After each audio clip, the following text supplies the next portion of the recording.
It's times like these that make me wish I could just run away and never look back. I want to scream, but I can only cry internally from all the stress my family causes me. My father and stepmother always go at each other like a couple of lions, fighting over a piece of meat. There is no peace, and sometimes I wish I could just crawl into a hole and never come out again. I desperately pray to God that every day would get a little better, but it never does. Nothing ever gets better. The only thing I look forward to anymore is sleep. The constant oppression and neglect from my stepmother only increases with every passing day. Sometimes I can't help but lie in bed and wonder if my family or friends would ever miss me if I went away. Would people cry or just move on? The only love I remember feeling was from my father, but lately things have taken a turn for the worse. The fights have gotten more violent, and there were days I would find him crying, praying for a miracle to happen. As it grew dark out, I realized I'd been sitting in my room listening to them for several hours. I couldn't hear them arguing anymore. The damned grating noise of the clock above me only contributed to my frustration. That eerie silence heightened my anxiety until I couldn't take any more. I got to the door, and before I could get to the doorknob, it swung open. It was my dad, beaten, broken, and bruised. I gazed up at his tired face as I slowly walked towards him. Then and there I decided enough was enough and lost all rational, though as I grabbed his hand, I gathered my strength and pushed my way past my stepmother. The rage plastered on her face made me panic as I tugged my father to his car.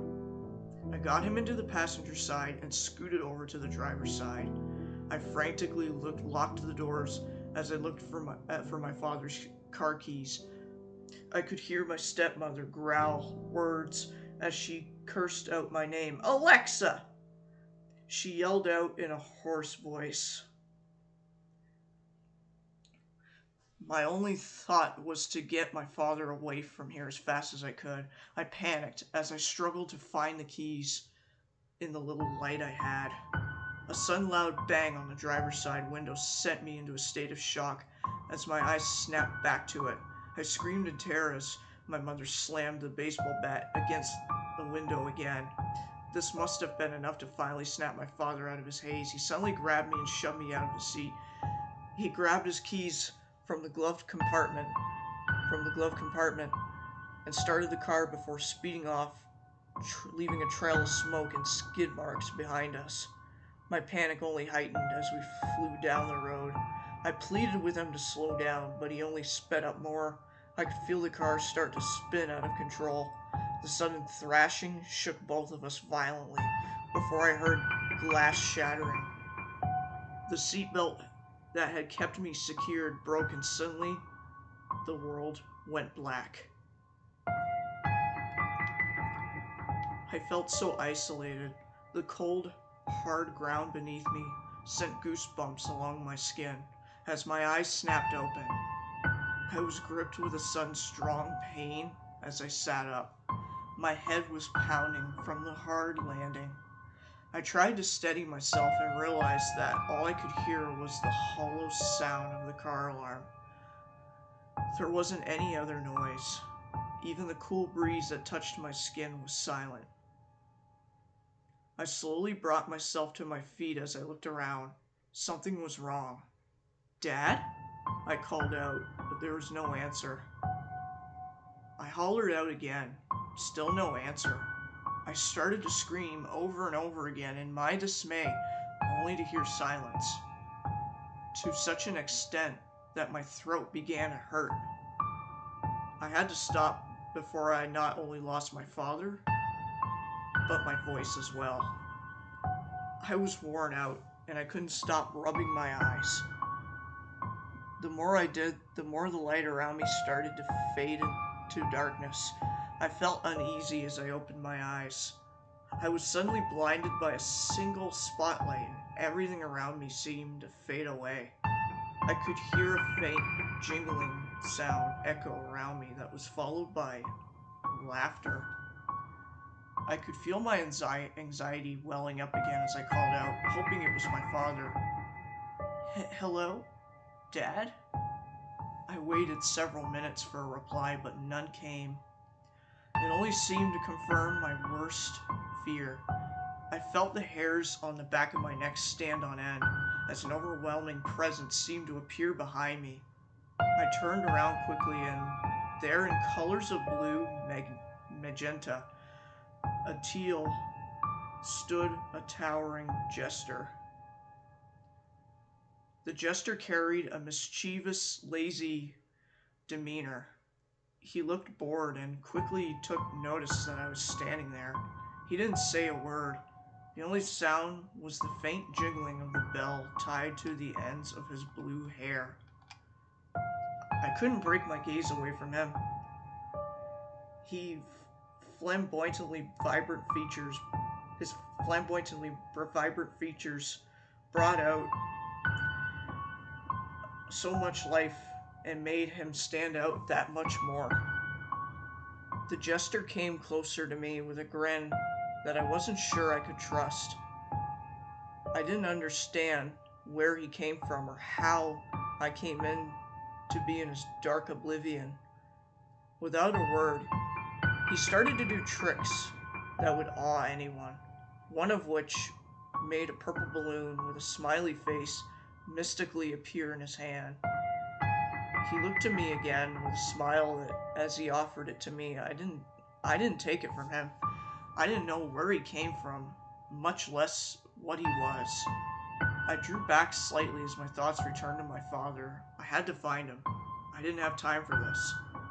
I turned quickly to move away, but he was there in front of me again. He looked disappointed and shook his head as he offered me the purple balloon again. I couldn't stand the eerie silence that lingered between us. "Who are you?" I asked after gathering my courage. The jester didn't say anything, but he pulled out a deck of cards. I asked him again, and this time he pulled out a card with a letter on it. It started to dance around him. With every following question, he would pull another card. I glared at the cards and spelled out the name he presented to me. "Candy Pop?" I asked. The only response he gave me was his wide grin. I didn't know why, but each time he smirked, it sent chills down my spine. I could feel something was wrong, even if I didn't know what it was. He started doing tricks again, and this time he made the purple balloon disappear. He watched as he made a blue lollipop appear, then another, and another, until he held 3 of them. I wasn't sure what to say or do, so I only watched in silence. He took my hand and placed the lollipops in my palm and closed his hand around mine. Once again, he made that same purple balloon reappear and backed away slightly. He crouched with his back to me, and all I could hear was the sound of plastic being stretched quite a bit.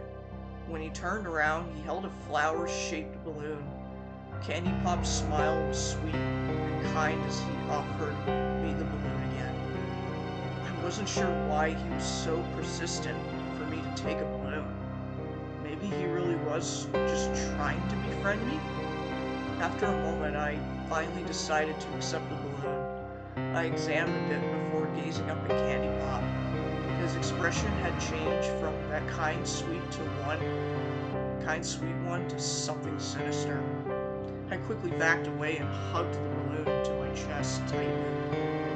I started to panic as my body began to levitate off the ground higher and higher. I couldn't stop myself from floating further into the light above. "What is this?" I whimpered as I realized I couldn't take my hands off the balloon. It felt like it had attached itself to my skin. The light above me grew brighter until all I could see was Candy Pop waving goodbye to me. All I could see his shadow now, and it sent a cold chill over me. The shadow showed devilish-looking horns and a tail. When I tried to look at his face again, it was distorted. Multiple whispers surrounded me, and I felt my head spinning as I closed my eyes tightly, wishing for whatever was happening would stop. Alexa! Alexa! Wake up! Alexa! I could hear my father faintly calling out to me. I felt so cold as if I had been dead. I was frightened and embraced myself so hard that I popped the balloon without realizing it. I opened my eyes slowly, and the bright light that had been overhead slowly focused into a street light. My father was kneeling next to me, checking me over to see if I was alive. Almost immediately, I started to cry and tried to hug him. Before I knew it, we were at the hospital. The doctor said it was a miracle we both survived it. As much as it hurt deep down, I was glad that we were both far from my stepmother. 3 months passed since the accident, but I can't seem to shake the feeling that something is still wrong. I'm happy that we both got away from my stepmother and can start all over again. The rain outside of my hospital window has really made this feel like the beginning of something new. I have to hide my surprise, though, as the doctor enters without knocking. He was probably back to check on my progress. I smile to myself as I watch the doctor's back. Once he faces me, though, my smile quickly falls. He was holding something in his hand as he quietly spoke to me. You popped the last balloon I gave you, but do not worry, Alexa.